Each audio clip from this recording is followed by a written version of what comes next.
Bihar election 2025 के first phase के election समाप्त हो चुके हैं, जो कि 6 नवंबर 2025 को हुए।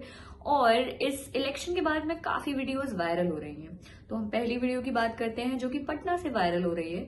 वहां एक वोटर बताते हुए नजर आ रहे हैं एक न्यूज रिपोर्टर को कि जब वो अपनी वोट कास्ट करने के लिए पहुंचे तो वहां उन्होंने पाया कि रजिस्टर में ऑलरेडी साइन था, यानी कि कोई उनकी जगह पे पहले से ही वोट देकर जा चुका है। और जबकि वो पहली बार ही वहां वोट करने गए थे और उनके फिंगर पे कोई भी वोटिंग का साइन मौजूद नहीं था, जिसका मतलब ये है कि वो खुद तो पहली बार ही गए थे और उनकी जगह पर किसी और ने वोट दे दिया था। और जब बीएलओ से उन्होंने इस चीज की बात करी तो कुछ खास समाधान हुआ नहीं।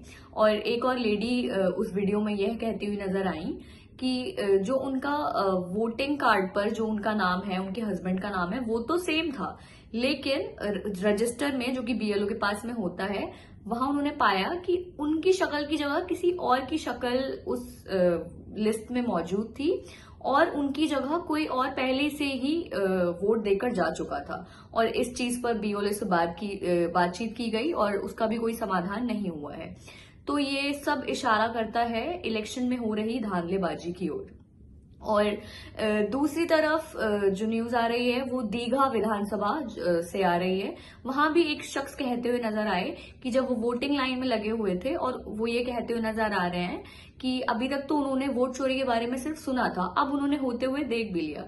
वो बता रहे थे कि उनके सामने एक महिला मौजूद थी और वो पहली बार ही वोट कास्ट करने आई थी और वो काफी सुबह सुबह का समय बता रहे थे और रजिस्टर में ऑलरेडी उनका भी वोट मार्क्ड था। और जबकि उन्होंने बताया कि तब इलेक्शन शुरू ही हुए थे और वो काफी एज्ड की औरत थी, अबव 60, और वो वहां वोट करने आई और पहले से ही वोट हो चुका था।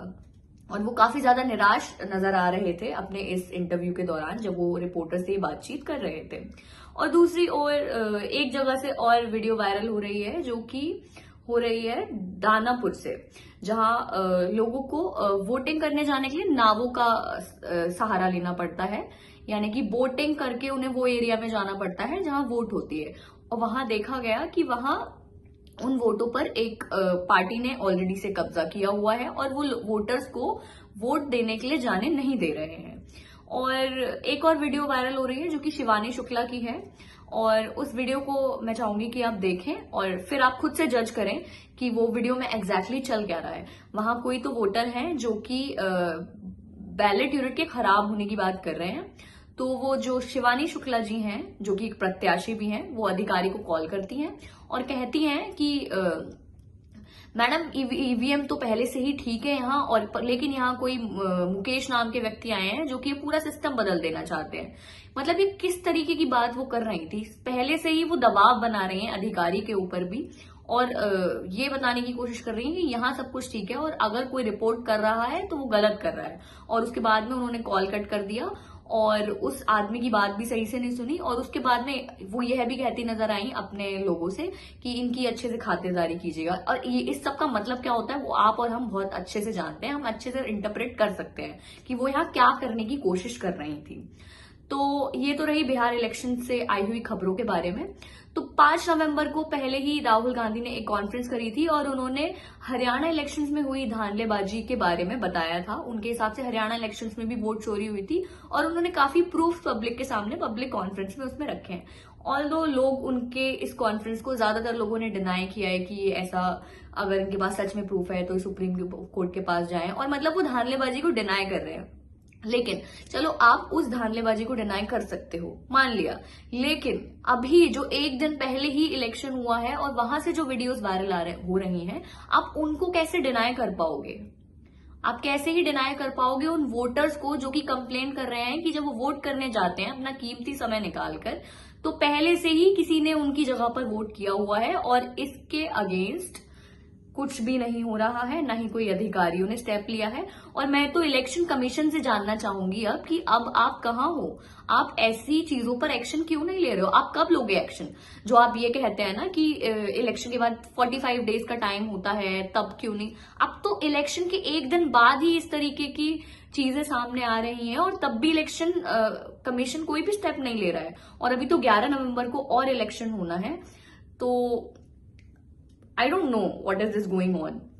और ये सब कोई भी डेमोक्रेसी का पार्ट तो नहीं होना चाहिए। इज दिस अ डिक्टेटरशिप और अ डेमोक्रेसी? डेमोक्रेसी का मतलब है जहां लोगों के लिए free and fair elections conduct कराए जाएं, जहां वो अपनी मर्जी से वोट दे सकते हैं। मर्जी तो छोड़ो, वोट भी नहीं करने दिया जा रहा है।